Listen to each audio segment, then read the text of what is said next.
2019 is over. Good riddance, I say.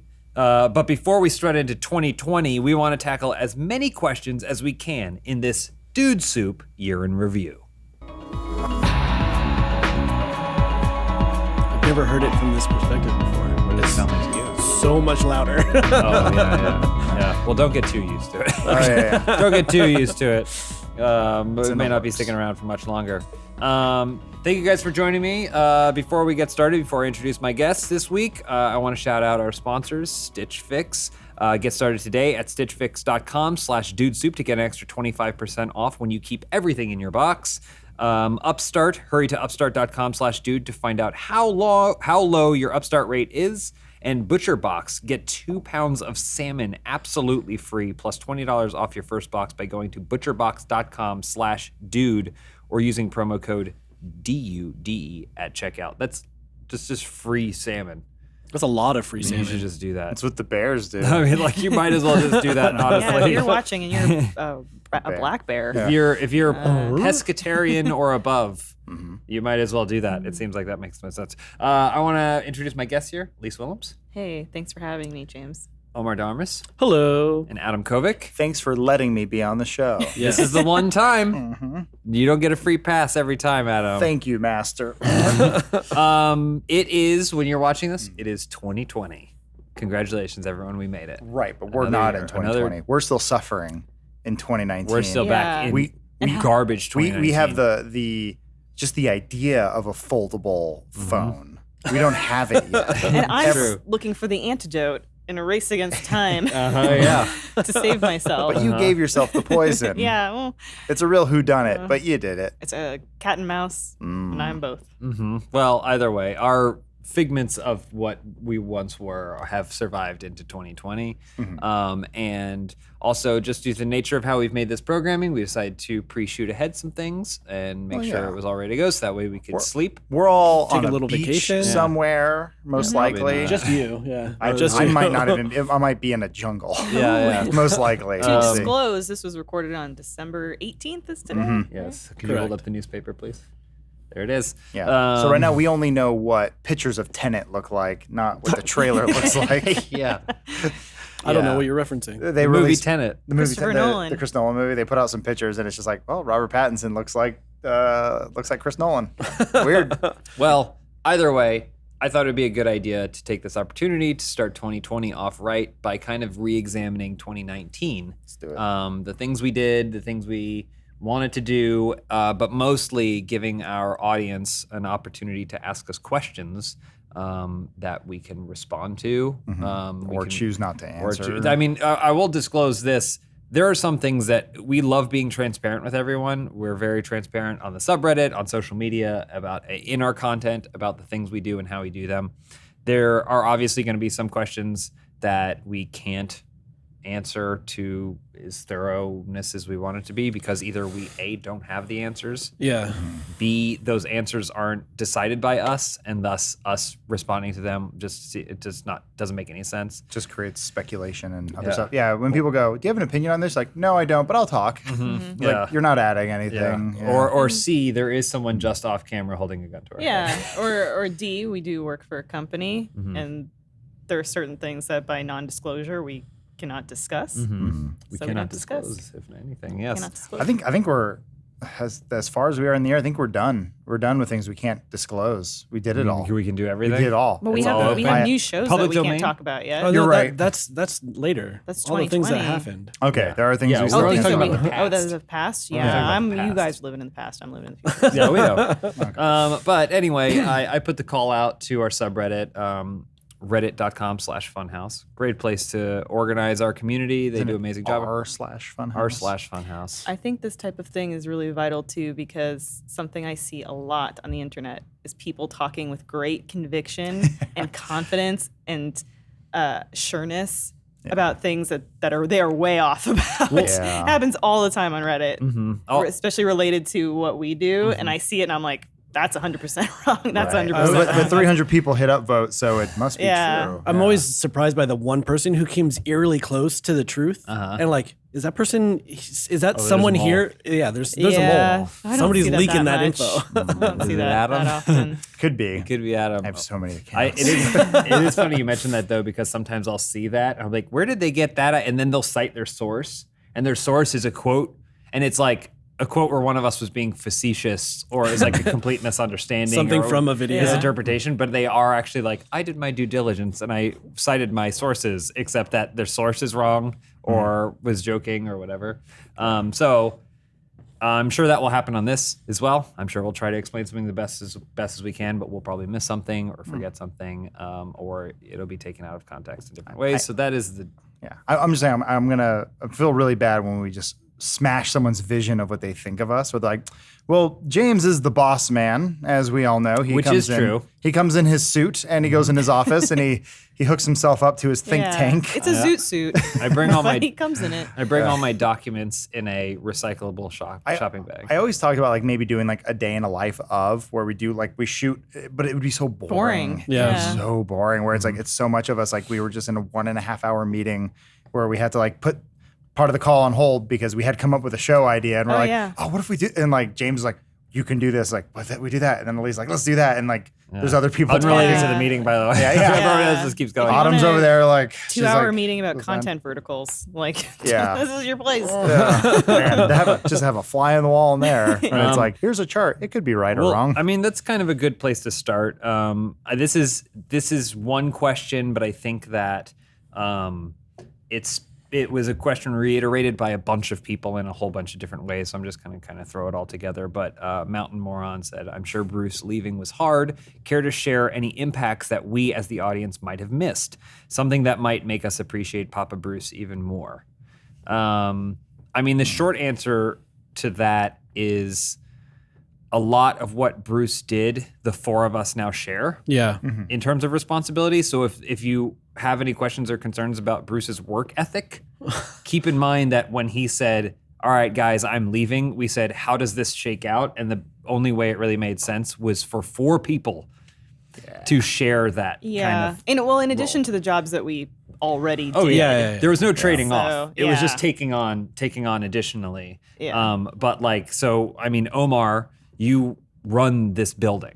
Yeah. Basically, you run the operations of it. You deal with a lot of the budgeting, the money side of stuff, and anything else you want to go into. I mean, elaborating. the thing with Bruce leaving is it was surprising to me how much shit I had no idea was happening.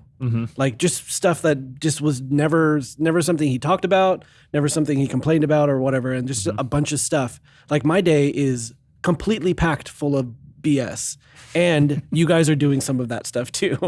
So like I don't know how he was doing all that stuff by himself, but yeah, like running the building, like running the operations that happen in this building or whatever. But I mean, a lot of that is shared with you guys for Funhaus, with Autumn for Inside Gaming, Lawrence before, but a lot of that stuff the workload is divvied out in a way where it's very much more manageable.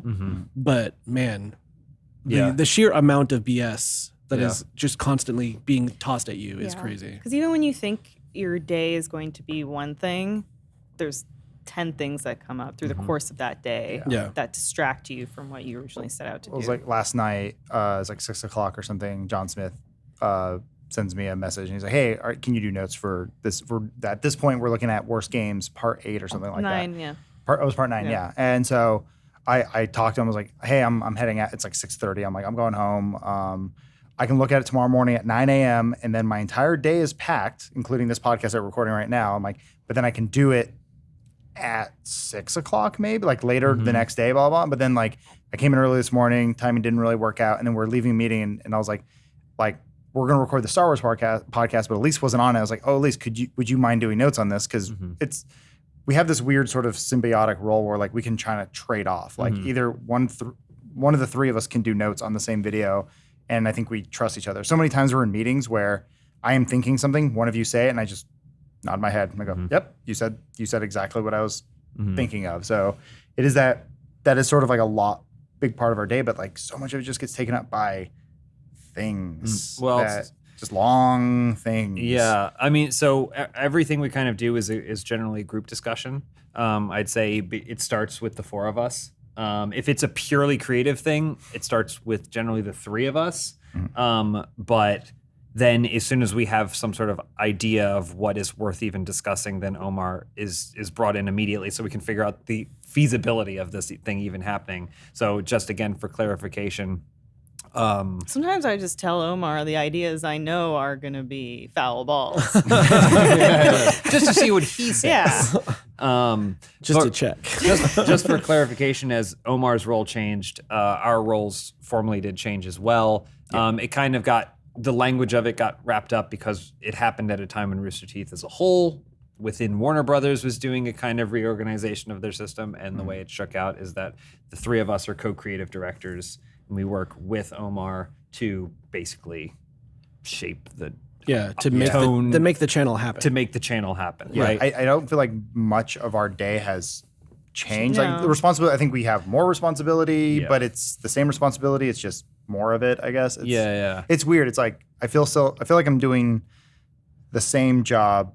I'm doing more of the same job, but then also I guess I feel more leaned on when it's in a good way, where it's like, hey, we have some ideas, or do you have any ideas? And it's like, so like the Five Below gift guide, worst games, those were things that I'm like, I've been thinking about doing these things, but I just didn't say anything because everything seemed to be going okay. And anytime I felt like I brought up a show idea or something, it's like, well, we have to move this and we have to move that. And now it's like, it feels a bit more like, well, let's just try stuff. Let's just get things going. And it feels good. It feels liberating. Like I feel pretty creatively charged right now in a really good way. I think also because Arizona Circle is now done. Yeah. That's like, you don't have to devote that sort of creative energy to that big of a project. So now it's like, okay, how can we re-inject that back into Funhaus or Inside Gaming or, the third channel I've been trying to start, the one where I go. Funhaus. It's my vlog channel where I travel. I haven't traveled yet, but once I do, I'm gonna I eat food and I go to Hawaii.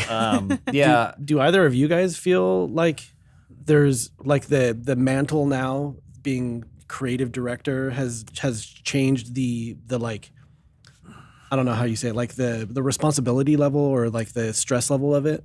I mean, for me, stress a little bit. Yeah, definitely. Because I mean, Bruce, again, back to the Bruce appreciation thing, like Bruce shielded us from a lot of things. Yeah. Some things we had no idea that they existed. Other things we were like, please shield us from this, Bruce. And he did it. So he always did an incredible job of that. But for 2019, at least, like it just feels like it's more, sometimes you get promoted from what you're doing into like a management position and it's not what you were doing. Yeah. It's something different. And now you're like not even doing what you were initially doing. I'm still doing all the things that I've been doing at Funhaus since Funhaus started. But now it's kind of, there's, other than the money, figuring out the money and the logistics and the time with you, there's not really any barriers to anything. Like it's just, we come up with something and then we try it. Yeah. Yeah. We also know how to work within our means and a budget. And like none of us are like, we want to buy race cars and go fast and make a video. And you're like, that'd be stupid. Like is there a smart way of doing that if we do come up with a dumb idea like that? In 2018, if you wanted to make a video good, you would come up with the idea for the video. You'd find the game. You'd choose who's going to be in it. You'd play the game. And then when an editor worked through it, you'd go and you'd sit down and you'd give notes to make sure that video is the best version of that video that it could be. That was the process, I think, for all of us in 2018. The only difference now is that the video is the channel. So it's still the same. I just think everything has to kind of come through this filter of what is the purpose of this, whether or not we're going to be this. Sometimes it's John Smith picking the game. Sometimes it's Alana picking the game. Like it's any of us picking the game. What is that? And then how do we make sure that whole process is overseen by us to ensure that the content is good and fun? That there's consistency. Is Funhaus. Yeah. And there's also like a different level of production too. So like, I feel like it wasn't until Elise was doing like the skaters versus surfers versus skaters where things started getting upped a little bit. I think we ended up just calling them costume gameplays. But it was like, we never went in with a script, but we kind of went in with an idea of like, it was sort of Elise saying like, I'm looking for this.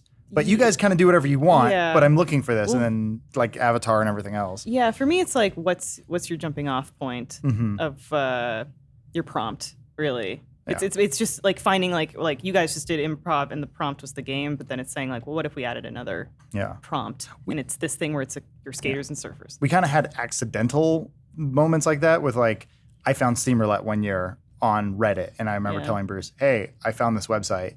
Do you want to try it? And he's like, absolutely, let's do it. And then a fan sent us a bunch of demo discs. We're like, this is a good idea for a show. And it was like these things were kind of falling on our lap. But then honestly, it wasn't until Elise came on and said like, hey, we're actually going to produce things. I was like, oh, okay, this is what a producer does. And then like I took that kind of mindset going into Worst Games, or I pitched the idea, but it's like, well, it requires research, requires time and all this other stuff. So it's like, there are some gameplays you can just go put on the dock. I want to play this game. Other times you go, well, there's going to be a lot of work. And you have to make sure these things work, and a lot of work goes into it, and you have to have an idea and a theme and all these other things that I think maybe the audience doesn't see. Yeah, for me, it's always like a cost-benefit analysis in terms of your programming of like, what is the low-risk, low-cost stuff that we can do that's going to fill out our programming that's just like, our standard gameplays. It's like we find a game like Advent Rising or, what's that one with Bo? Over here. I don't know what it's called. What was that game called? Domain. Binary domain. And then we domain. find some like trash and we go, okay, well, like there's no real theme to this. There's no real prompt. It's just we're gonna play it. But then finding I love stuff like the Mario race, where it's like two people racing in Mario 64. What was formerly called Race War, Race the War. best title of a video. I love stuff like Eye Tracker, where Thanks, it's like an PewDiePie. actual like Eye Tracker is a whole show concept unto itself. That Adam took this Bruce around this tech, and then Adam said like, what can we do this Bruce interesting dropped with that. it? He had that eye tracker. He left it in our office for however many months. 6 it just months sat or there. something. Yeah. Yeah. And it wasn't until I was like, I think I asked him, I was like, just put it on the calendar and make me do this, and we'll make it happen. And it is that's a big part of it too. Is just like giving yourself a deadline for something, forcing yourself to do it. Yeah. I like, for me, in terms of how my role has changed, like, this is gonna sound arrogant, but I'll say something nice about myself. I think I'm an ideas woman. I do think I have good ideas, and I'm good at coming up with lots of ideas. I think that almost diminishes your role. Because typically when someone goes, I'm an idea guy, it's like, so you don't do anything. Oh, I try to execute on. I try to put my money where my mouth is and execute on stuff too. You're a producer. Oh, thank you. You're a great producer. Thank you. But I do think like, for me, my joining Funhaus was like I was brought in to edit full time, and I was editing full time. And there was a long time where I was like, I don't really want to overstep my role here because you guys found it all together, and I want to be included when I'm asked to be included. I don't want to be like trying to wedge myself in on camera. I don't want to be trying to wedge myself into these meetings. Like I want to be asked and whatever. And I do think like my role grew and evolved. And so like there's been several years now where I've been just constantly producing. And so my intention was never like, oh, I'm just gonna make stuff without thought of like how this plays into the grander scheme of the channel. But now I do really feel a lot like I am trying to think of broader things that will grow the channel. And also a lot of people don't realize this, but the strategy that we get sort of as a directive from Rooster Teeth can change. Like we can be told to, focus more on external platforms, focus more on the website, like, and that sort of shifts, at least for me, and I think everyone else here, our thought process of like what shows we're pitching, what content we're trying to make, depending on what that strategy is. And for me, like, especially over the last 2 years, I was pitching a lot of stuff to Rooster Teeth, and now I find that I'm pitching more stuff internally to us. So my focus has like changed a little bit depending on, that, and that plays into it too. We had this great meeting. I mean, I won't get into the details of it, but I remember we basically had a whiteboard. We had a meeting with, it's like Achievement Hunter and Rooster Teeth and like a lot of people in Austin. And it was just this big like collaborative meeting. And there were so many good ideas thrown up on a whiteboard, and it was stuff we were coming up with, other ideas that we had already had. One of them was, we already shot it. Yeah. So we had an idea Shot, we had been wanting to do, and we had on the board, and they're like, this is a great idea. You should just make it. And we're like, and we magically got it done before the end of the year. Had a lot of fun making it. There were Super some X excited about it. factors definitely that led to us to be able to do it so quickly and so efficiently. But it nice. paves the way for it being able to just say, screw it, let's try it. Like when the timing shook out and they're like, you have to do this now, we were like, like all four of us looked at each other and like, is this feasible? And then the consensus was, don't know, let's give it a shot. Yeah, give it a shot. And so that kind of no fear attitude, I think, allowed it to get there. I tell James this, like, I'll be the kind of person that, like, I'll agree, I'll go, yeah, I'll be a guest on YouTube, gaming all access live or whatever. Mm-hmm. And then that's like 3 months before, and the date rolls around, and I'm driving to it, and I'm going like, how do I drive my car into this guardrail? Not because I like, obviously it's an amazing opportunity, but just because I'm thinking like, I'm not a person that's meant to be on camera or do any of these things. Why am I doing this? Like, and that's how I feel about like sometimes when you just have to like set those goalposts for yourself and go like, we're making this piece of content or we're making this show, and like we have to do it. So some things that kind of hold us more accountable are like sales obligations, like the Magic the Gathering video that we did. It was like, we can't fuck around and just not. We have to do it. We have to do it. We have to deliver this, so we got to like get it together. But it was nice because they're like, and here's your budget. We're like, but budget? This is so nice. And we're like, we got to get Jamie and James like help out on it. Mimi was there, and like we had an actual like crew of people, which was great. And then we had a location and all this. We had lunch paid for. Like these are great things. But also that Magic the Gathering video was basically templated by. I think maybe it was the Achievement Hunter Overwatch video? I guess that's sort of what started it, or was it the disc? Was it an Elise pitch? I think Disc Jam.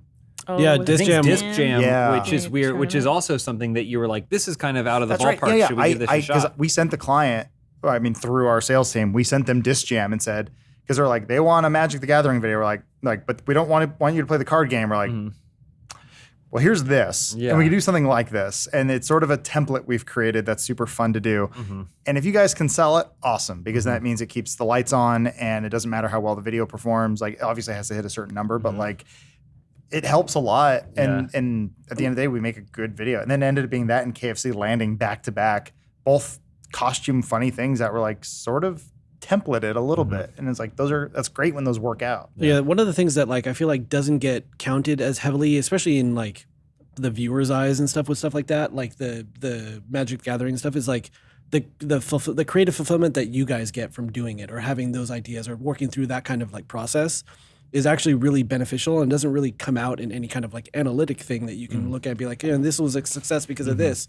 But even if it was a medium success, but it was really fun to do and it was really like challenging and brought up new ideas that go into 10 different ideas that happen in the future, totally worth doing. That's what I like. And like going forward into 2020, one of the things I'm most excited for, especially with like this little bit of a smaller group, like leading the charge and doing stuff like that, is the nimbleness to do that kind of stuff and the opportunities to do funny new things that are outside our norm. Not that like Bruce being here or Lawrence being here, like any of that stuff was holding us back.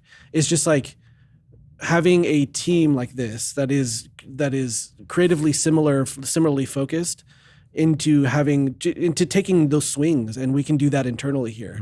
We built up a team in post. We built up a team like brought on Lindsay, we brought on Justin, a bunch of people who have more skill set than just the one thing that they're doing for the majority of the time here, because no one here is a single thing. Right? No one here is a single thing. Even now, with the way that things have shook out or whatever, no one's a single thing. But the having more people who are very specifically extra, like their extra talent is in this one specific thing that we can take advantage of and do a cool new thing in 2020 is going to be awesome. You're right. And to your point of what you said about like, you do one thing and it's almost like R&D for something else. Yeah. There was an example today where like, I don't want to spoil it. Actually, when will this podcast go up? It's going to be the second. The 6th? Second? Second. Okay, well, it's in January. So Band Manager 2 has come out. And there's a song that's used in Band Manager 2, which is a dupe of Another One Bites the Dust.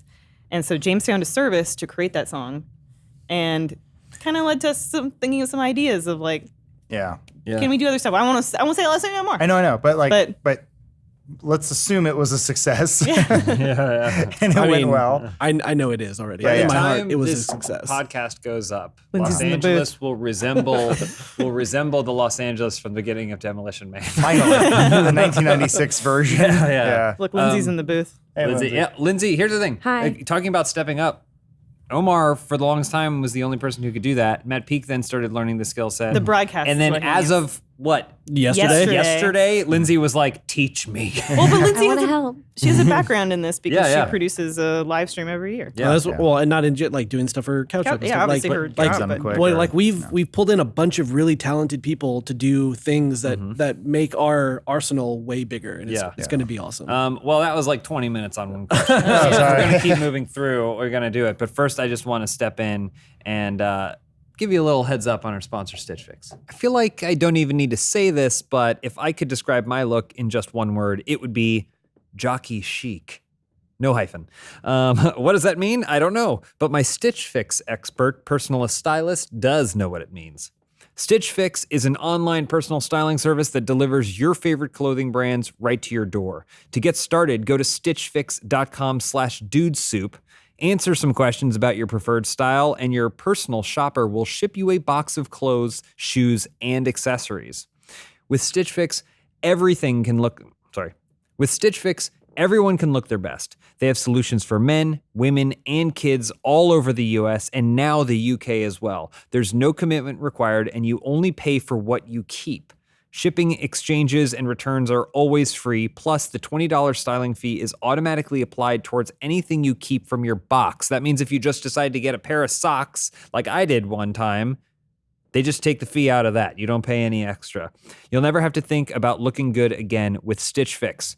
Get started today at stitchfix.com/dudesoup and get an extra 25% off when you keep everything in your box. That's stitchfix.com/dudesoup, stitchfix.com/dudesoup. So if you want to change your style, kind of the same way Adam just changed his during the ad break, we recommend checking out Stitch Fix. Thank you for your sponsorship, Stitch Fix. We spent a lot of time on that one question. That's okay. I think we covered, the thing is, cover a lot. There's going to be one question springboard that will spring out into a bunch of other things, kind of like our content. But this one, I figured we should, Awesome King 13 says, how has the rebirth of IG affected the Funhaus crew in terms of either merging the two entities, keeping them distinct, and in what ways have the two worked together?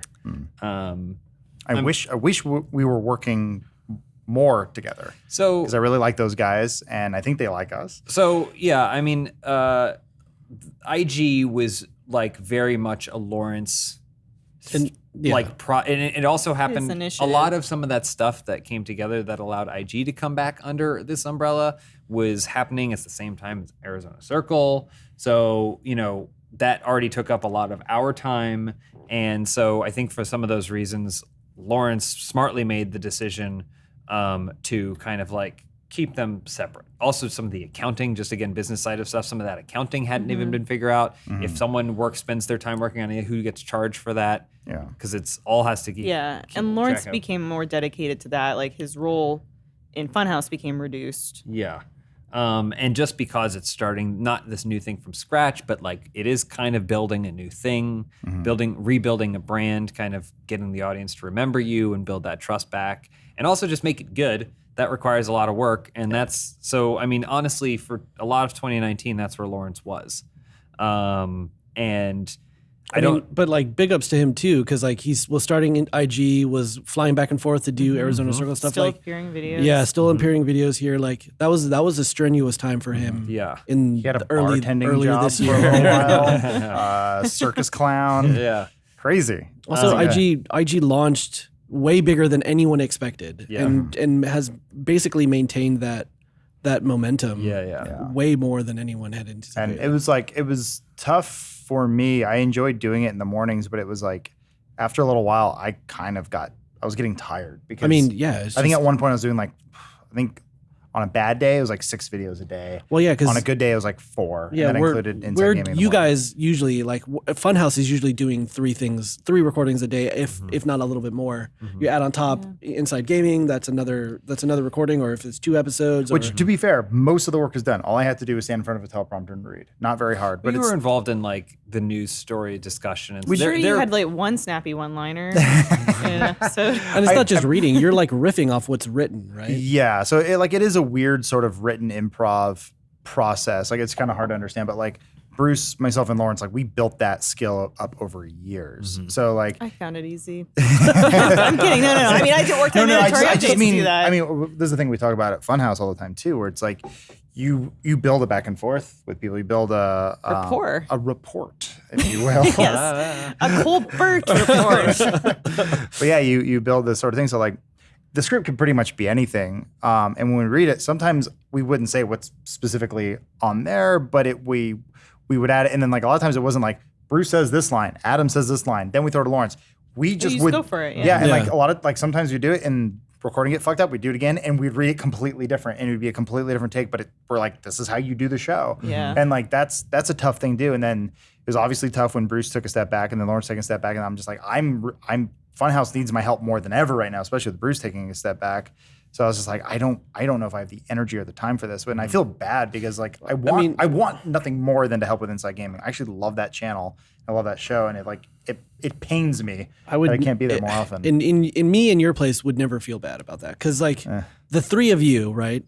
There used to be 6 people to record videos out here, produce videos and stuff, and really there's like 3.5 now. Because John produces videos, he's in a lot of stuff, but he's not full time. He's still editing a bunch. Yeah, he's still editing a ton. Same with Dan. Dan's producing a video or doing stuff, but he's still editing like crazy. Ryan too. Like all these people are doing shared duties, and it's harder to divide away that time to do Inside Gaming every day when you only have the 3 of you to do that stuff. So like, I don't know if no one should feel bad about that. No, but it's also just like, it's like running. It's like doing a marathon sort of thing where it's like you have to pace yourself. Cause like so often we would do that and we'd walk out of the studio into another shoot and being like, what am I recording? And they're like, demo disc, you got it. And you just go in and then it's like, go be funny. And you're like, yeah. I think there's also value to the brand standing on its own. You know, like if we can appear in it and then bring something extra or something, you know, extra, but like it should be able to stand on its own. And I think that's where it's at. That's where it's at. And that's the only reason it's at that place is because of conscious decisions by Lawrence and Autumn to kind of make sure the content is there. Yeah. And the content is good. Yeah. Because when it first started, I was doing prompter. And shouting stuff out, but then it was the kind of thing where it's like, well, this is a good place for someone to kind of like practice that and be involved without the audience being like, who is this or kind of thing. Hit the scroll it's honestly wheel. how I started first appearing on the IG Daily was in that same capacity. So it made sense for me to be like, all right, go for it. But like, you know, I think there is a world, you know, we want to discuss in 2020 with Autumn, you know, can we help? Yeah. You know, can we, is there a way we can be a part of it without it being out? It's not ours. Yeah. It shouldn't be. And I mean, they have established a voice, I think, within the new people that they're introduced on camera. Like they have Patrick, Connor, Zach, Autumn.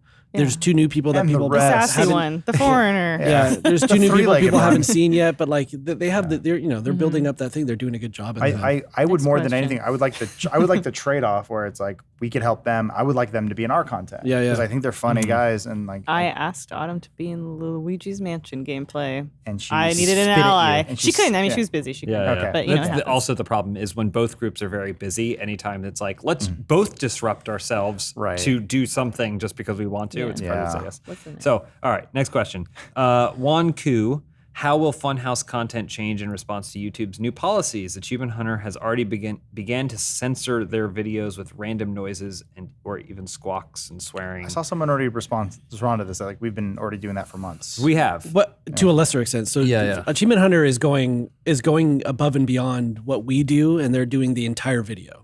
They're making the entire video as if it were going to be on TV. So making sure they follow all those standards and practices of everything goes up on TV. We haven't dove into that because YouTube hasn't required it yet, but who knows what's going to happen in the future. They are getting more and more strict. We are already seeing a lot of, not impact, but like there's a lot of hurdles that we're already having to jump over and make changes for. Also, I guess for people who don't know, when we upload it, we go through a QC process that we upload stuff early. Like I was just looking through our already upload scheduled thing. Like it's crazy ahead. Like all the stuff that's in there. We get a report that says like this is bad, this is bad. We could potentially have a human who looks at it and goes, this is bad. So like just yesterday we were in a meeting being like, how do we fix this video? Because they gave us specific time codes of like, these are the things you need to fix. Well, but also we're looking at the notes going like, at what point in addressing these notes to make it okay is it no longer a Funhaus video? Yeah. Exactly. So that's like, again, a decision we make, the four of us. And sometimes we're like, we're not going to change this all the way you want us to. Right. Because then it's not, then it's just. But again, we're playing in someone else's sandbox. Right. So when they say, all right, well, that's too bad. That made $0. Relationships are work. And we have to work at this relationship. So I don't know. Ever since I've been doing this, it's always been adapting to the ebb and flow of YouTube's whims and stuff. So you work within the parameters of the platform you can. We work within roosterteeth.com to make money. And I think that there's a push with all creators to find different revenue sources. Yeah. And I mean, we will too, but ones that are true to us and aren't just exploitive trying to make money. You know? I hope the thing James said doesn't go over anyone's head, which is like if we censor a word here and there, the question is like, is that the reason why you watch us? Or is to there hear us say fuck? Yeah. Oh, like, ooh, naughty word. Yeah. You know, like, well, no, that doesn't necessarily, if YouTube goes, change a curse word, we go, okay, fine. But if they go, remove this joke or remove this thing that builds up a joke, then it's like, well, now you're hurting the content.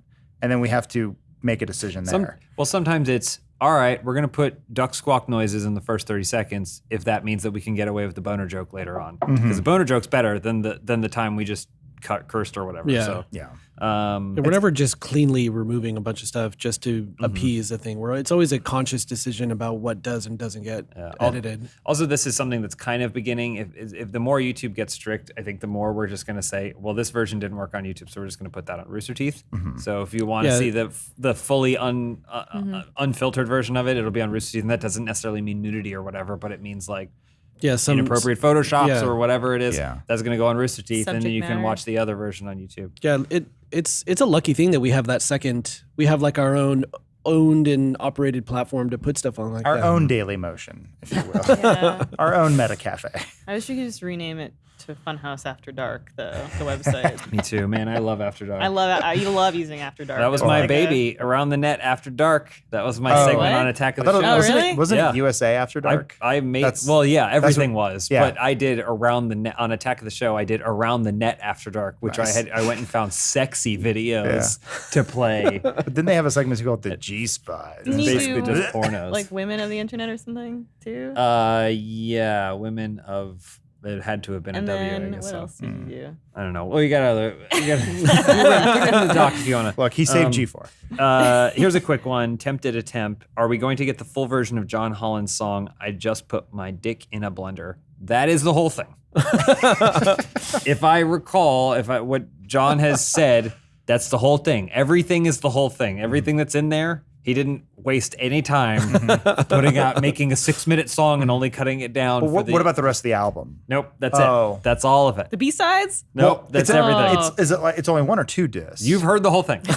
What a fantastic example of like us hiring people who are multi-talented like that. Like having somebody who is like musically inclined. Musically, there we go. That's the word I was trying to say. Is awesome. Be able to do stupid bullshit like that. Altair's Blade. Altair's Blade? It's Altair. I didn't want to say. Can we get a countdown? Or no, that's wrong. Sorry, Altair. You can get a name, man.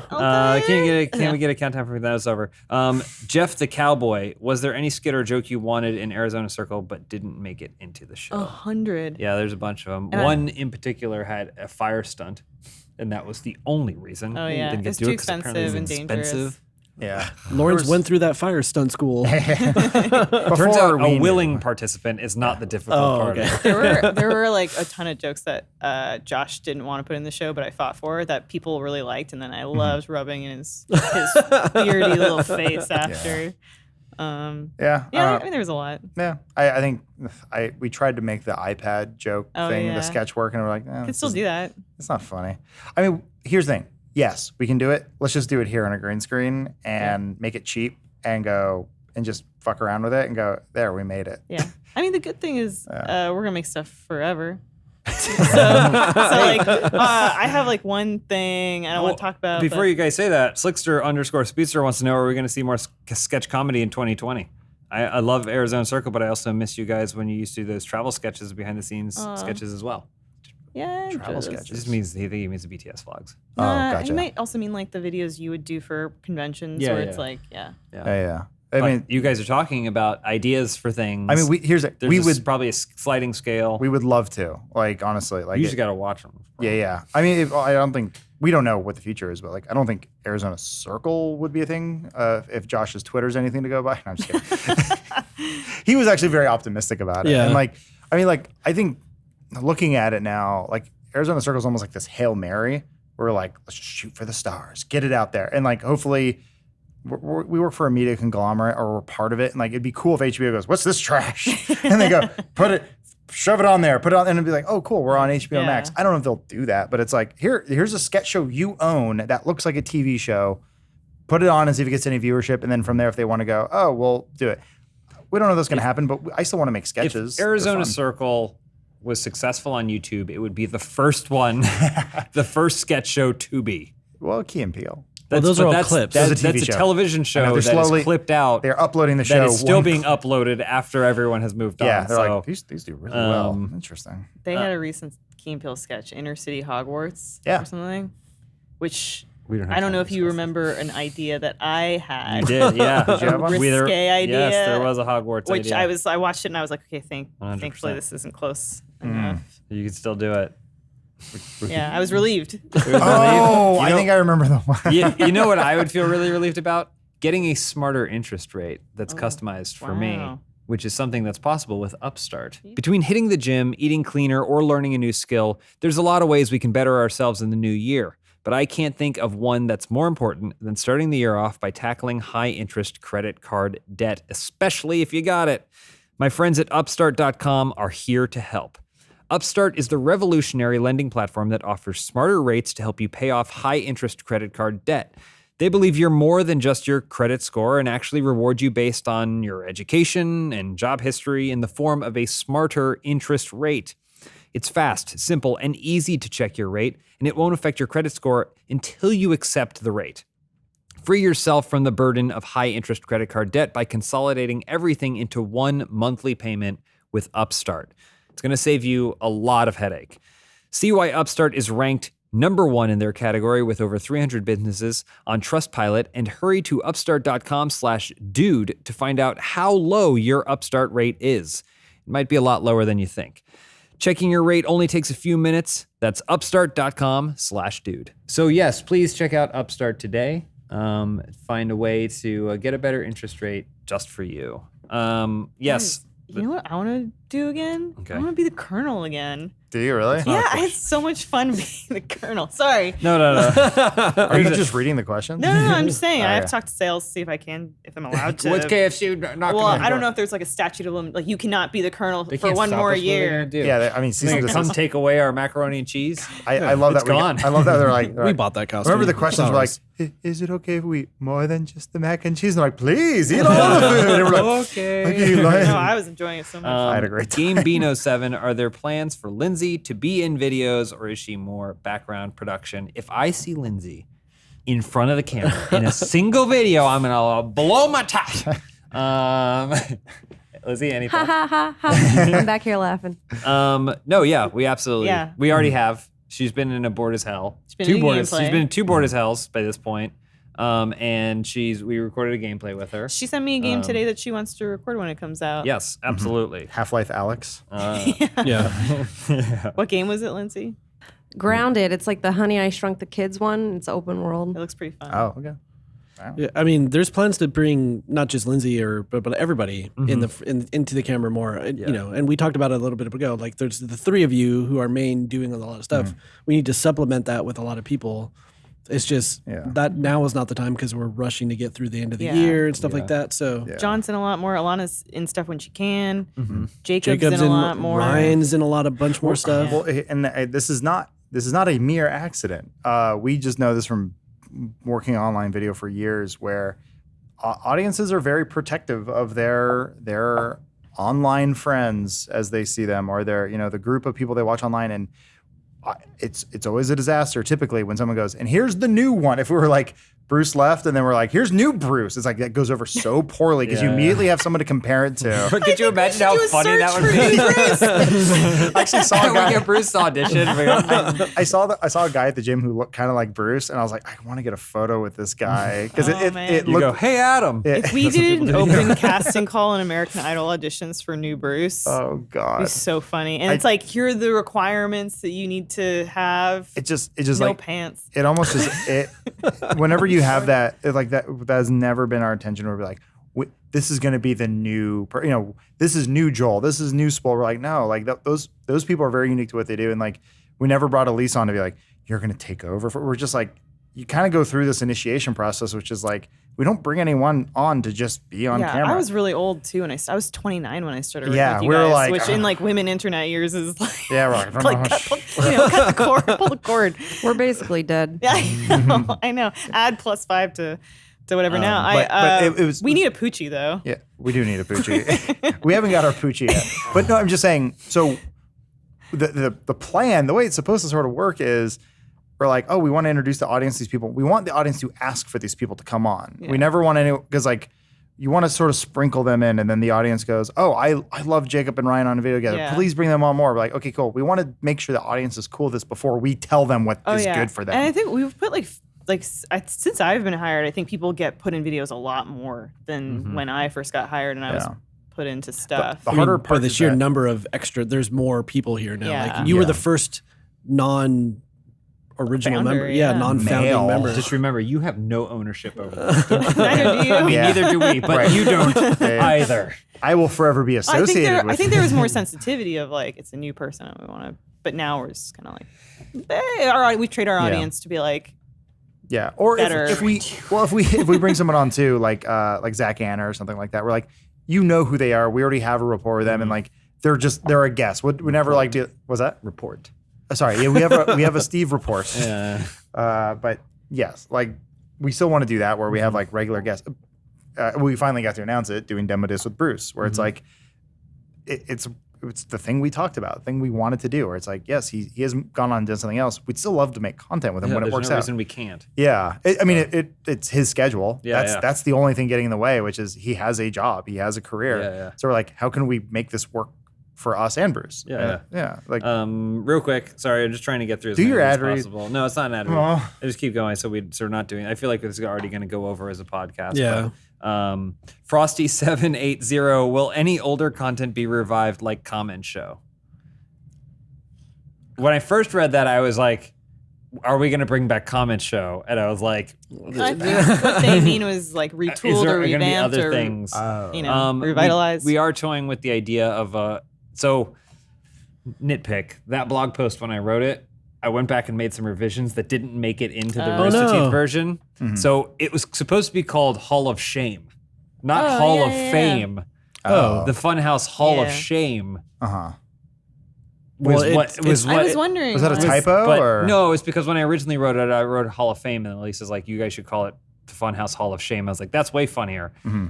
So, I mean, that's kind of what we're thinking, is to go back through things that we've maybe done or tried before and see if there's some new angle. If it's shitty, we're not gonna put it up or whatever. But like, if we're like, oh, we can play a game again that we've played before and find something new. It's a weird thing, because like, when we did Worst Games, I remember a lot of the comments were like, I believe they've already played Rogue Warrior. And it's like, there's a different show. We're going down a list of games. Yeah. We don't go, well, we played this 7 years ago. Yeah, and Ian hadn't seen it. Yeah, we're like, Ian, we played. And he's like, who are you again? Like, I don't care. Smash away. It was just really funny of like a lot of people simultaneously having the same thought going, I think you guys already played this. Like, there's also the part in the video that I think got cut out where I'm like, oh, hey, by the way, we played this entire game already, and you can watch the entire thing on Rooster Teeth right now if you want to see it from beginning to end. Yeah. Yeah, there's like a version of things where it's like Rogue Warrior, but, Mickey Rourke comes in and plays it with. No, I'm just joking. I was gonna say Rogue Warrior, but like, or a game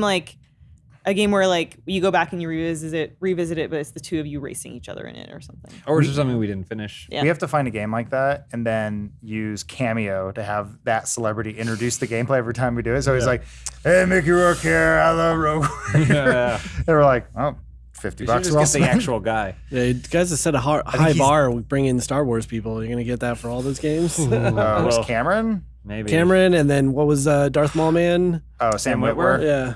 Yeah. I mean, next is James Earl Jones. yeah. Yeah. Oops, spoiler. We can talk about it because we recorded, but Ron Funches, and if you know comedian Ron Funches, he came and recorded a gameplay with us. It was really fun. Yeah. Yeah. It was- That's a pretty cool get, I feel like. He's a cool dude. We're trying to work with people that we like. Yeah. We've established a certain amount of clout. No, but At Funhaus, which is to say none. it's weird because I think there are situations where we bring in a guest and the audience perception is like, oh, there's some PR that made them have this guest in their video. Yeah. Or they were, and it's like, no, it's generally like we're interested in that person's work or. Yeah. We're part of those sales emails all the time, though, where they're like, Mission Impossible 12. What do you guys want to do? We're like, we'll do a gameplay with Tom Cruise. And like, you got it. And it's like, denied. You'll have access to Henry Cavill's underwear. We'll do it. And you're like, the underwear declined. So like, we do those asks where we go, we'll figure it out. But usually those things don't, it helps if there's a mutual sort of respect for one another.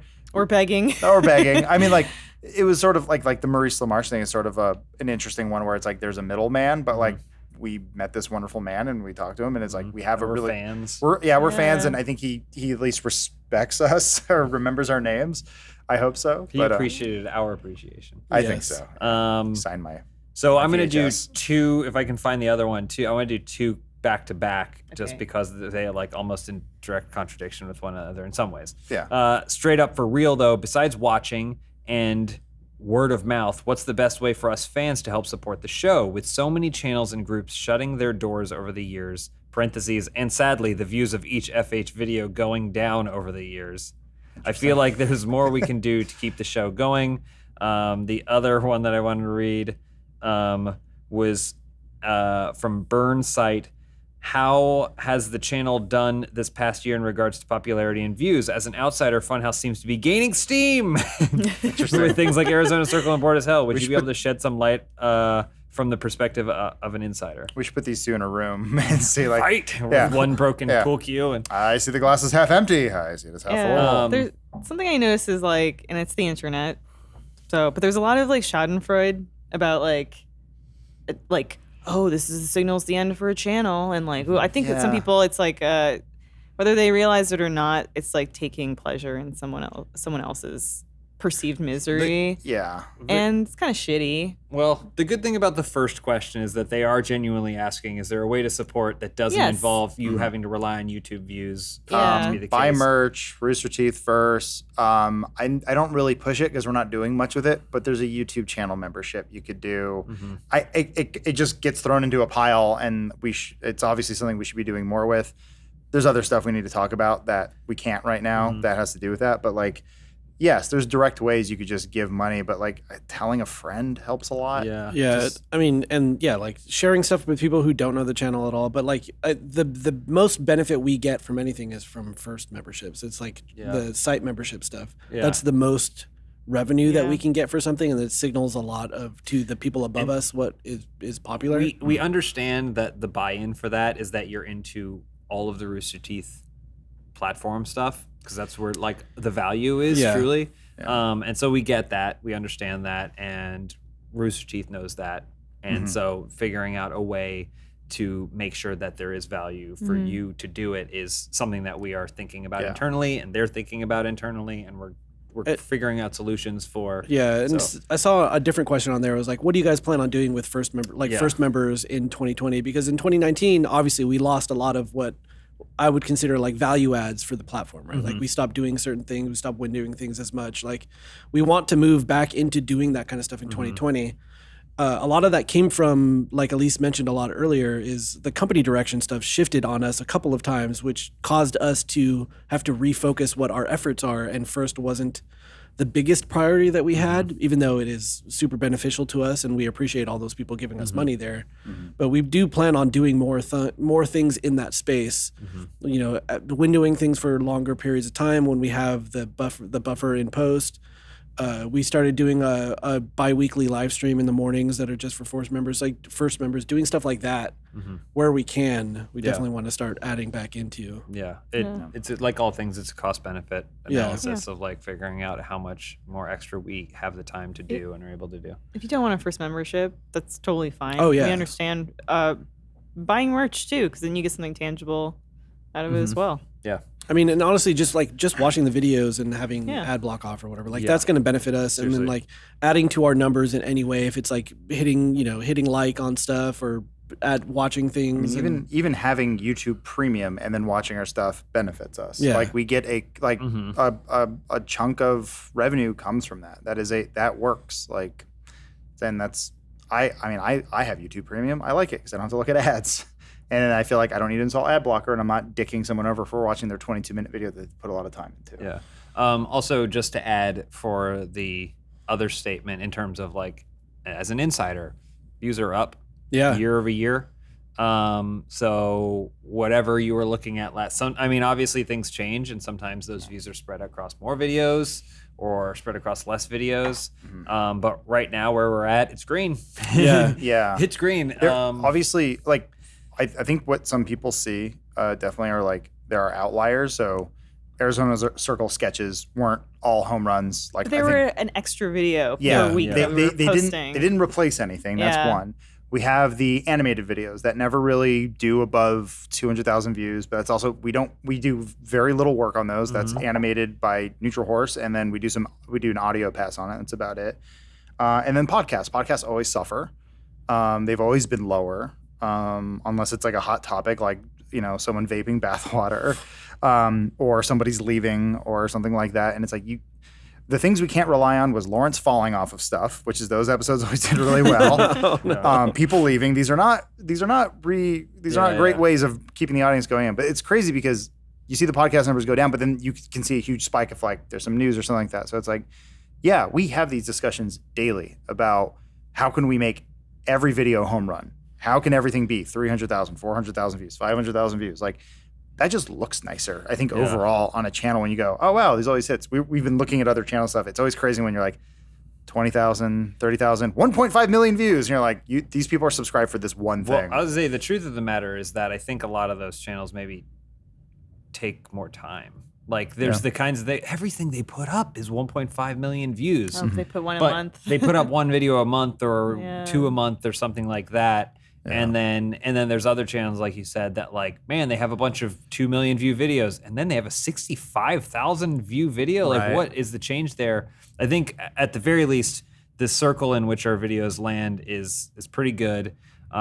Working in YouTube, working in this media is an ocean. The entertainment industry as a whole is an ocean, and the waves go up and down. Yeah, it's ebb and flow everywhere. And you are best prepared to handle the waves as much as possible, but who knows, maybe you're going to get perfect storm this time, so there's fear, but there's also a preparedness kind of. It's remarkable when you think of like, if a television show lasts 6 seasons, you're like, that's a pretty substantial amount of time. Even their metrics are not that great. They have the Nielsen ratings, which is someone calling and being like, Mrs. Johnson, would you watch tonight? Agents of S.H.I.E.L.D. Well, based on that, 30 million other people watch Agents of S.H.I.E.L.D.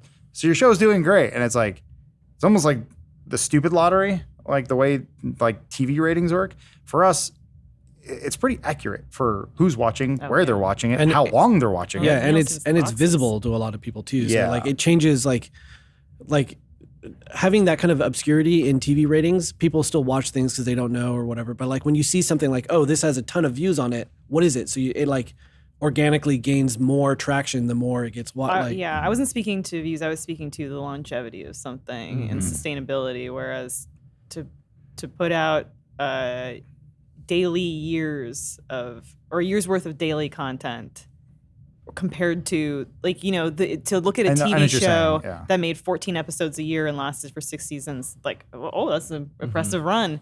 Yeah. It's nothing. We put up nothing compared. We put up 1 to 2 videos a day. Not like, I'm not trying to stroke ourselves off, but it's also like, I know there are a lot of channels where like, well, every video they do is a million views. It's like, but we also broke 1 billion views in under 5 years, which is insane. Striking yourself off. I am jerking myself so hard. Yeah, I mean, because I and deserve it. All of those numbers are still slowly going up too. Like our subscriber count is still going up. Like a lot of things, like you look at a lot of other channels that do our kind of thing, and a lot of them have plateaued in different ways, and we're still like not by leaps and bounds, but we're still noticeably going upward in a lot of. But those we're not trying metrics. to settle into any complacency either. Absolutely. I think we're not like this is the status quo and this is what we do and we're good with it. We're just gonna stay with it. That's never. We're constantly our worried we're going to age out. We're constantly trying to think of like great new stuff we can do.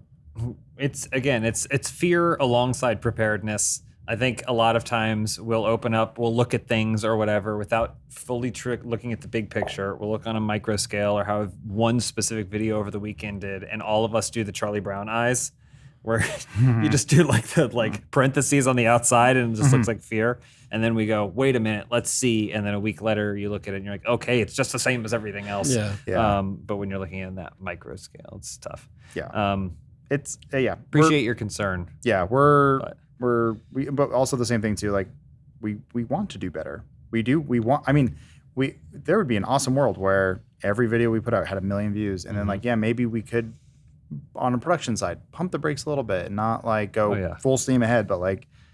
Yeah, we want to get there eventually. And that comes from just taking care of your channel and curating it and making sure it's the best thing you can make. And we're having those conversations, like we're thinking about that, Stephen. Like Elise mentioned, she's, idea woman coming up with all these different things. Like everyone has ideas. Yeah, but you're ideal woman. all those ideas of a man. We're finding places to fit that stuff in so we can stay fresh and stay excited about the things we're doing. Yeah, I guess talking about the Schadenfreude sort of thing where people are like, well, the rest of them better be on death watch. I'm just like, listen. One, I love my job. I love the people I work with, and I'm also super happy and love the people who have worked here and have gone on. Like, everyone's different. Everyone goes on and does. They have their different choices.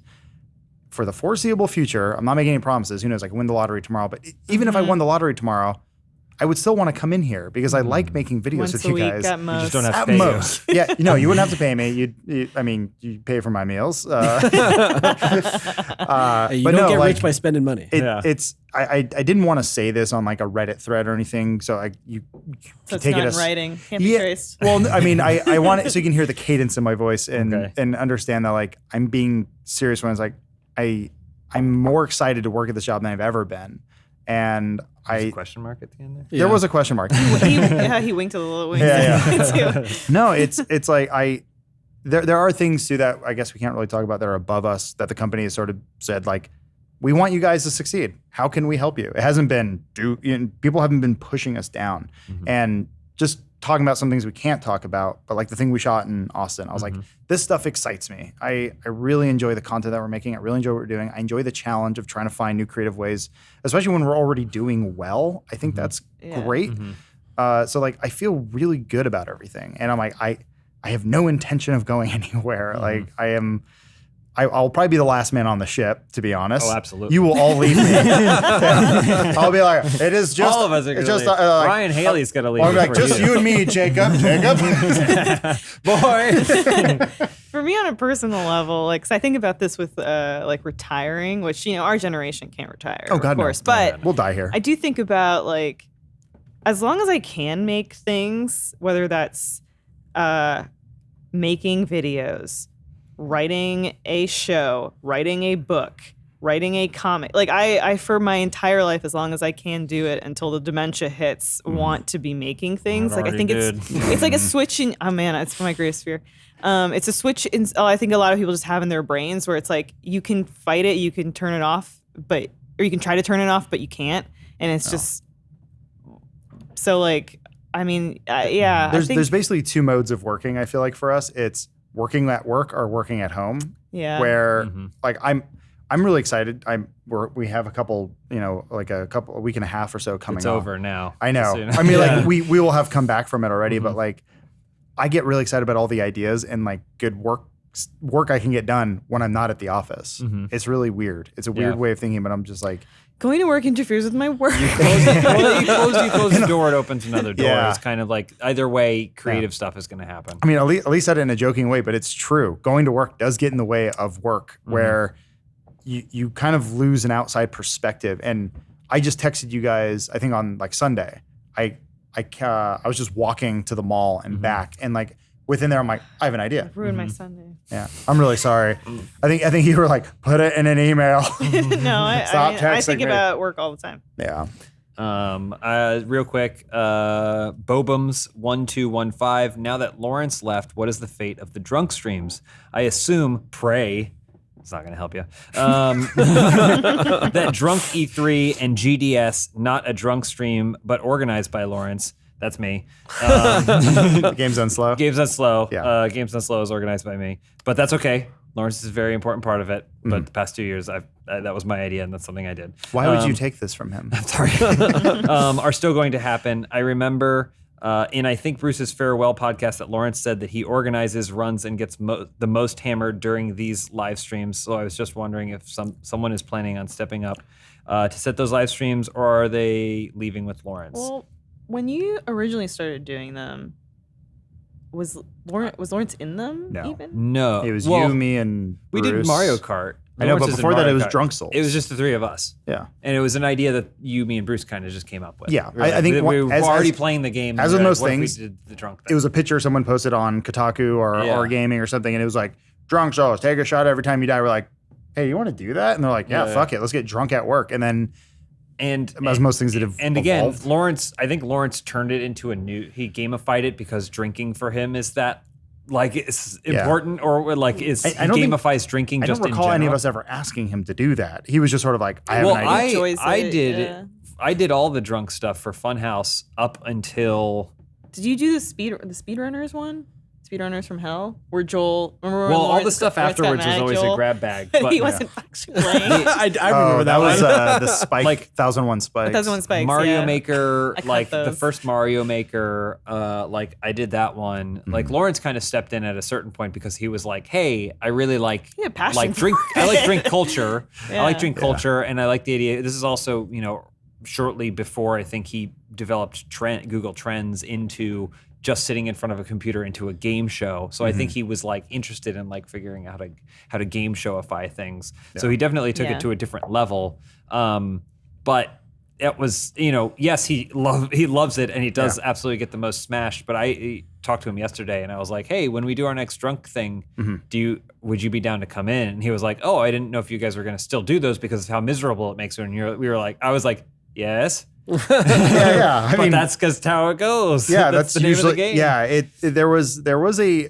I think everyone here is very almost too nice to a fault in a way where, because I think a lot of times you'd be like, man, all that drinking gave me a hangover and I felt like shit, and the response was, well, I don't want to make you do something you don't want to do. And it's like, no, that's what drinking does to you. The videos turn out great. They're a lot of fun to do. And I'm hungover over the weekend, and it's okay. There's a balance too, because at some point in early 2019, I think there was a discussion that was like, "Do you think we could do 9 this year?" And I was like, "No," or something. It was like some sort of really like, because I think there's a sponsorship opportunity, and there's like, and I was like, "No, I think you do them 3 times a year, 4 times a year, and it's like, okay, but we also do it to ourselves. We're like, we could do them on a Thursday and then be like, you know what, we're going to take Friday off. So if we lose our day Friday, we still have like Saturday and Sunday to get the shit done that we need to do. Well, there also, the thing is, there is like a standing sponsorship with those sometimes where they're like, just tell us how many you want to do. And we'll sponsor like, that's a first. Okay, cool. So now they make money, but it's like, it is you selling your soul a weird way where like, it's a Horcrux. Like every time I do this, I die a little bit. The thing is, those are fun things. Getting everyone who's available into a room to kind of do something as a group collective together that allows everyone to participate.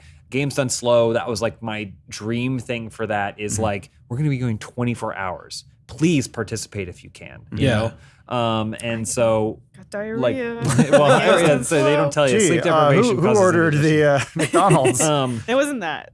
But Sleep deprivation. we are definitely going to be doing it again this year. The beanbag in front of the green screen is like one of the greatest. Figuring out how to kind of do that kind of stuff more often, and no, it might not always be die equals drink, but like we didn't get to do it, really wanted to, but we were last minute trying to figure out, is there a way that we could do Sonic and Mario at the Olympic Games, which involved us going to a track and field place. And then if you lose, instead of taking a shot, you have to run in 100 meters or like, I thought it was Wrestle Naked. Oh, that was part of it. Okay. Well, that's how all the ones now devolve into. Yeah. So there is definitely an objective to find more stuff. We have to do them because when we do them, Matt Peak comes alive. I've always said it. Yeah. I really enjoy doing, but it is the thing where it derails everything because everyone gets involved. All work stops. We're done. We're just useless for the rest of the day. And I think that's also like part of the producing element too, or when you guys originally did it and it was like the 4 of you taking shots, you didn't spend a whole day like producing it. I imagine you just sat down and we're going to play this and we'll play Dark Souls and we'll take shots. Yeah, so like there's a version too where we have like some fun elements to it. But I think the stuff Lawrence did last time, I think it was Mario Maker, right? Yeah, I had the Mario with going into the Mario world. I was like, world. I think it was like Talkin' Sawkins episode 4. I'm like, I feel we have peaked. But I still want to keep doing this in some way. Maybe it resets itself. Maybe there's once a year where there's a big blowout one like that, and then there's 3 or whatever that are more just like it's friends. It's 6 people, 8 people in front of a thing. You know. And I also think sometimes like that whole thing was like Lawrence put that on his shoulders, and he's like, "We are very busy. I'm not going to burden anyone else with having to do this." So then he had to figure out how to make Mario World happen. But in this scenario, we can collectively decide we want to do it, and then you can do Mario World and I can do another thing and we can do, and then there's more stuff going on all together collectively as opposed to one person. So I don't know if you guys saw it. They just once again, this is 2 weeks ago, but I saw they got GTA 5 working natively on Vive. So like drunk driving. Throw up immediately. I just like the ideas are they're in my head. You actually should bleep that in the video. But then here's the other thing. Here's the even crazy part. They also got a mod that works with the Logitech driving wheel that does that you have to manually. We just gotta censor that whole section. Okay. Wow. Well, if we're gonna be censoring things, I hope you're not censoring my meals. Because I want to eat some meat. And the only way I can do that is with Butcher Box. Do you know what the #1 thing on everyone's New Year's resolution list based on a survey that I just made up in my head? Eating better. But a lot of times, eating better means more time and money. Enter Butcher Box, a meat delivery service that provides you with the highest quality meats for a better price than a grocery store. When my first Butcher Box arrived, I had my doubts that it could feed me for the whole month, but by the time my next box arrived, I still had plenty of meat left over. Everything is packed fresh, shipped frozen, and customized for my specific meat preferences. Best of all meat is free of antibiotics and added hormones. Butcher Box is the most affordable and convenient way to get healthy, humanely raised meat, just $6 a meal.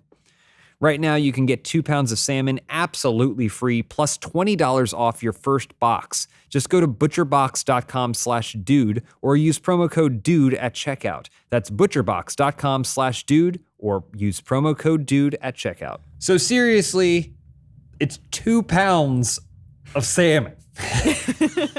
I mean, I'm just telling you. I'm just letting you know what a good deal is. So, as a bear, I think you should do this. If you have any passing interest in salmon and you want a good deal on salmon, you might as well follow. Thank you, Butcher Box, for your sponsorship. There's too much salmon. We have to get rid of the Lindsay's salmon. standing in the booth with a sign that says, "We'll slam for Sam." Slam for Sam. I see it. That's our Lindsay bot. Well, I mean, we've gotten through a fraction of these. I would love to. Part 2 next week? We can go maybe only slightly a bit longer, but we just have to be a little bit more concise in our responses. Okay. Lightning round. I just want to. Omar, go get another sponsor. And justify the time. I'm going to ask a question that's almost impossible to be concise about. Furnace Hobo. Hey, hope I'm not too late. You aren't. Is there something we as viewers could do to improve your experience as content creators? Are there misconceptions you notice frequently in comment sections, threads that stand out to you as being incorrect or non-constructive that you wish you could address? Things that you see people say regularly that you know are coming from misinformed standpoint, we kind of discussed this earlier, or just something you would like the audience to know that is frequently commented on from a place of ignorance, be it intentional or not, and be honest. Most of us can take it. Thank you for reaching out. Yes. People in the comments often say that I bully Adam. Oh, yeah. Wait, what? Yeah, all the time. Yeah. it's a targeted, calculated harassment. It's not bullying. It's if Elise and I were strangers, it would be a problem. But the fact that we've known each other for a little over half a decade, it is playful banter. It's okay. Things are fine. I cry off camera, so it's that way the audience doesn't think it's a problem. But my therapist is cool with it. Yeah. Me talking about it. I told your wife to tell you to stop being such a little I bleed. know. Now she won't talk to me. The honest answer is it's hard because if we made all of our content corrections and answers, it would be really boring. Like if every single podcast was a podcast like this, it would get really boring. Yeah. I would just say like people try to do it, but if you're gonna say something, be like know where it's at least have something. Even if you misinterpreted something, like at least saying like, oh, well, this is the video where that was mentioned or whatever. I would say ask us, but sometimes we can't respond to everyone that asks us a question or a clarification or something like that. It's safe to just not assume I think that's generally the safest thing, to just not assume. Yeah. Understand that it isn't just YouTube. It is a job. Everyone here works really, really hard and does a million things behind the scenes that you don't see across the entire staff. So, when you think like Jacob just comes here and waltzes in like a cutie patootie, and no, he's like working really hard all day, and there's a lot more. He waltzes in like a cutie patootie. Well, yeah, we He had a can't little pep in change his step that because we talked about Star Wars today. We can't change that. We don't do office tours, unfortunately. Oh yeah. So, I mean, I'm sorry if you asked. videos. We're trying to make another one. Videos and private it's tours. because they didn't install the slide like we wanted, so there's nothing to show. Yeah, I'm sorry, guys. Anything else? One last thing about the community stuff: positivity goes way further than negativity. Yeah. We never want to, for as cynical and pessimistic as we seem in the content, we always appreciate when our community is positive and lifts others up.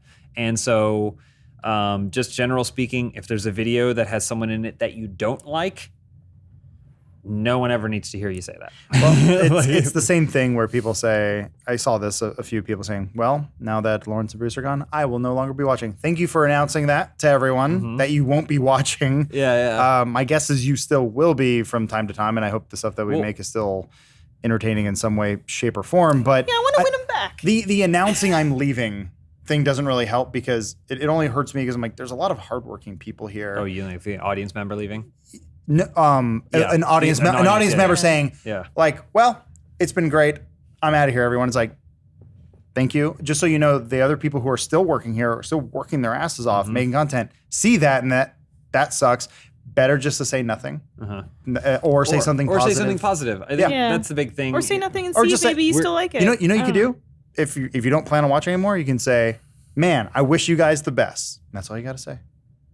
You announcing your departure as an audience member, like I don't go on the Rick and Morty forums and say, don't like it, I'm out. It doesn't really help for the future, but since we have had 2 big major departures and announcements this year, Joel. it always made me feel good when you're scrolling through and it's people going like, oh, I can't wait to support you, Bruce. I can't wait to support you, Lawrence. Well, wherever you want to go, that makes me feel really good. When they go, can't wait to support you, Bruce, or they don't even say can't wait to support you, Bruce, and they say, ugh, I can't stand videos that have James in it.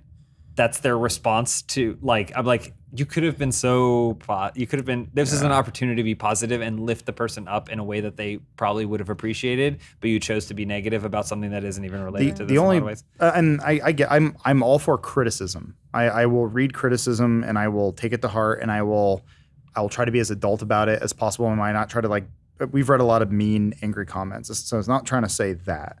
It is sort of thing when you just start to see negativity piled on, it gets in your head and makes you stop reading comments, which kind of sucks because then you start to miss the people who are saying really nice things. And I don't want to miss those people. I love on like social media and Reddit and YouTube, like just people are just being genuine. Like I think it's fun that our audience also likes to like joke around with us, but I just the genuine approach is just so refreshing and nice. I love it. And there's like, for an example, on one of the eye tracker videos, someone mentioned, oh, there's actually a better way you could, instead of closing your eyes. Oh yeah. I was like, didn't consider that. Thank you. And like, there's plenty of stuff when we were doing demo disc, when we were getting the Windows 95 emulator running. Someone's like, "Oh, you should do VBox, additional installs." And I was like, "I've done that, but I didn't do it the way you mentioned." So I gave it a try, and it kind of helped a little bit. But either way, I'm like, those are helpful. Those are good. And they're critiques, but they're also like, they're trying to be helpful. So saying what an idiot for not knowing this is not as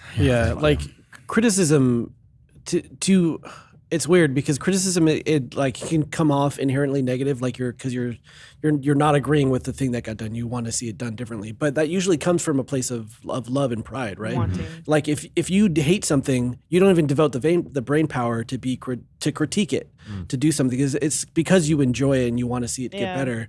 Just framing that in a way that makes more sense, like positivity and stuff like that, or asking genuine, honest questions as opposed to assuming a bunch of stuff. That all goes that goes so far with just making us feel good about what we're doing, and then giving us an opportunity to answer that and to teach. I guess the opposite of love is indifference. That's how I've always felt. So you felt indifferent towards me. This is a fast one that I'll handle. Occult Patriarch. Where was Chase Astro? In Arizona Circle. You're referring to Arizona Circle. During the shooting, I tweeted about this character. I was really excited to play Chase Astro. Rascal episode 1. I believe. So on the night shoot of Rascal, I was off that day, but I decided to go anyway because I'm a sociopath and really loved being in the production. The shoot goes to 3 a.m.? I'm in. I was off too, but I had to be there. She had to be there. I was the body. But they needed people. In Rascal, no one said anything about it. Speaking of you being the body, they needed people to make it look like a crime scene. And so Chris Damaris, who's directing that, said, "Are you available?" And I said, "Sure, man. I'm here, whatever." And so then I went to wardrobe, and then they were like, "We have this stupid jacket. Would you want to wear it?" And I'm like, "Give it to me." And then with the wardrobe team and hair and makeup, I came up with this character, Chase Astro, who, by the way, is in it for silhouetted for maybe a second and a half, 2 seconds tops, in the background of a shot that goes from when Josh and Todd are walking up. That's it. Right. But that was funny to me, so I took a picture of myself. So I always think of those people, like when you watch like a Star Wars movie or something, right? And it's like Finn and Poe are running, and then there's the one guy banging on an X-Wing. Yeah. You just know that guy was like, "Hey, JJ, hate to bother." Like, what's my? And he's like, "Who are you?" And he stares at him, and then a PA goes, "Right this way, sir." And they go, "You just hit it." So, he goes, "Should I be looking this?" Like, I don't. And when you see it, it's a dot in the background. It's like, no one saw you. Doesn't matter. So that was you. You were Chase the dot. Astro is me in the background for 2 seconds of the first Rascal sketch. Almost completely unable to be seen. I'm going to look into the footage because it obviously isn't in the sketch, but there is a lot of footage where you can see you in the background doing vamping. I kept doing as stuff. Chase Astro. So we should go make a little Chase Astro reel. I'll do it when we get back. We didn't have time or money to do it, but something I wanted to do for marketing, I was like, send me the costume, and then we'll have me sit in like a chair and talk about how I prepared for the role of Chase Astro after the episode comes out, and go, and now for the premiere of Chase Astro, and it would be the first 5 seconds of Rascal, and then end. No one said anything to me about being that dead body in Rascal. I don't know if you're joking or not. No, I'm serious. It was me. You're under there the whole time? I didn't know that was you. They made not when he runs into her. Then it's a dummy. No, that's a dummy, which like somewhere out there's a Todd really loved, funny picture of. What kept happening that night is there was a dummy like with blonde hair that looked like what happens to Blaina Bell. Okay. Like it looked like someone had ruined it or whatever. Tore up. And everyone kept going, "Hey, at least you needed water or anything or whatever." And she'd be standing there. She's like, "What?" And oh my God, I'm sorry. I thought that was you. There was no one to play the body, and then I was like, "Well, I'm here because I'm being here, so I will do it." But no one said anything to me. Yeah, that was a common joke that happened on set, that it kept looping around where. It was always, "When are you gonna get into your costume?" Yeah. When like Elise is a witch, is like, "Elise, we need you in wardrobe," and it would happen so often, and everyone make the same joke to everybody. So fucking tired. And it would stop being funny, and then be funny again, and then stop being funny. Yeah. Well, the thing is, it stopped being funny so long ago that it was funny that it came back around, but it was anti humor. If that makes any sense, because you're there for 12 hours and you're just killing time until they get this one shot. But hey, making movies is fun. Making TV. So yeah, I We mean, got time for one more, or I'm trying to find one last one here. I mean, favorite moment. This is a general question. Favorite moment of 2019, It says favorite meme of 2019. no, that's a different one. But there's a lot of people asking. you answer the question how you want. 2019 Mine is highlight. keep your secrets, Frodo. That's mine too. Do you guys have Favorite moment of highlights? 2019. I mean, mine. Filming Arizona Circle was just a Not Game Sense Club? exhausting, Not Robbie Williams. mind-blowing experience. Not Cats.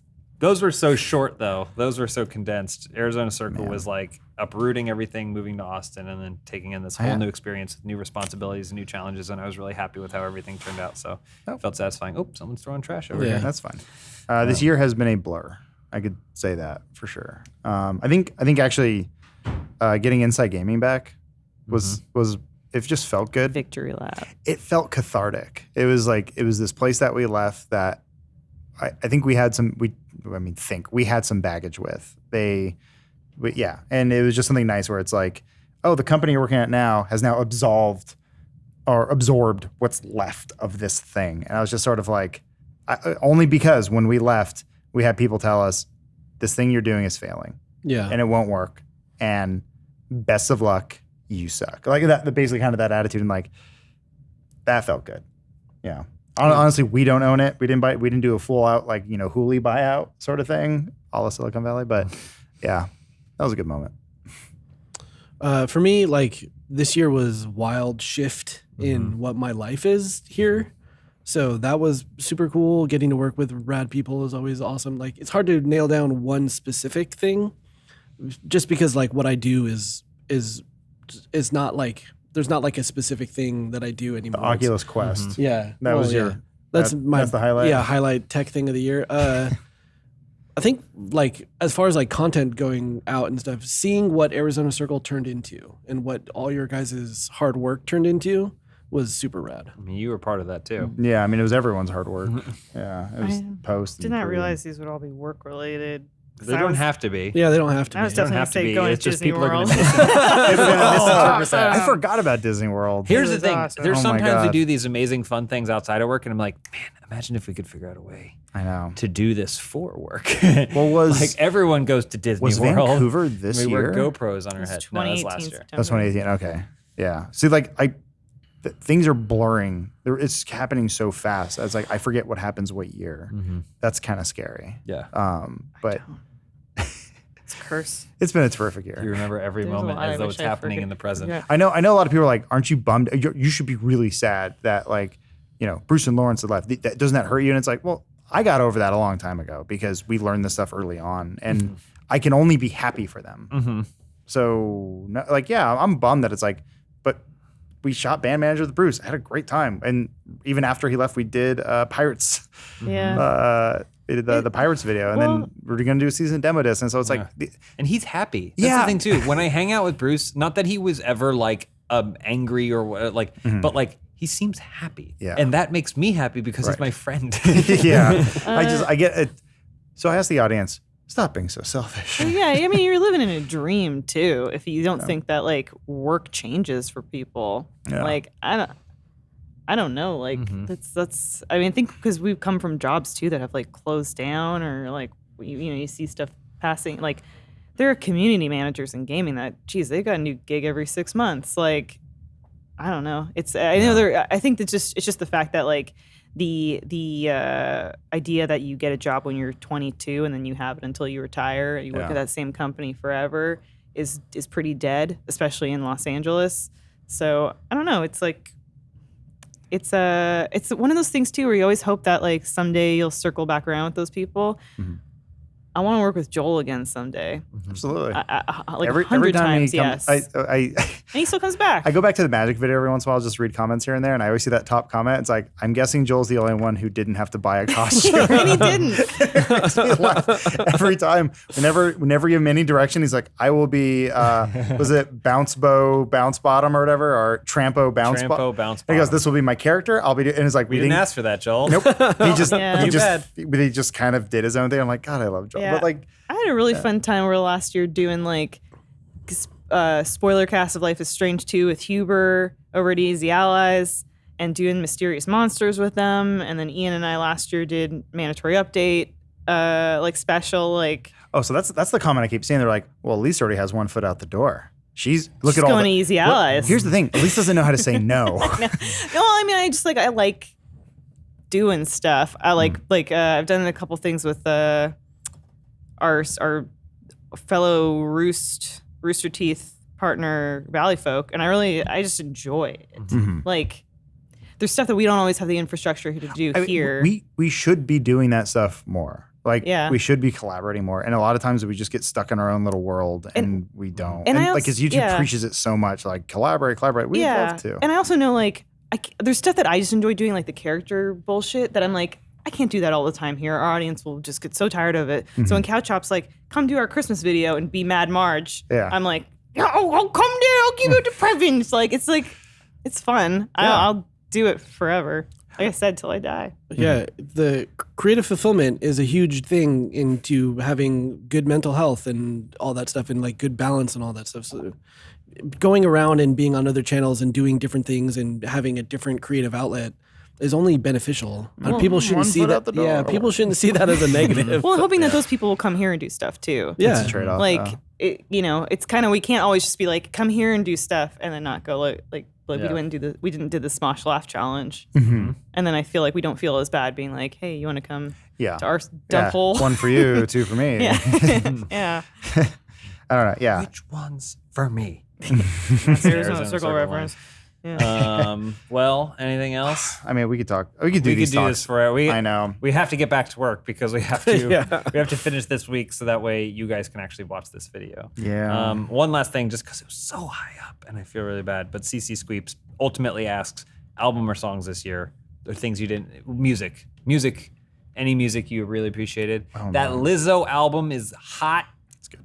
How do you guys come up? Like, how does new music come to you? Elise tells me. I have a Jess sends new music to me. I look for it. Like, I used to go to indie rock cafe. This is like over a decade ago, but I used to go there all. I would just have to dig for it.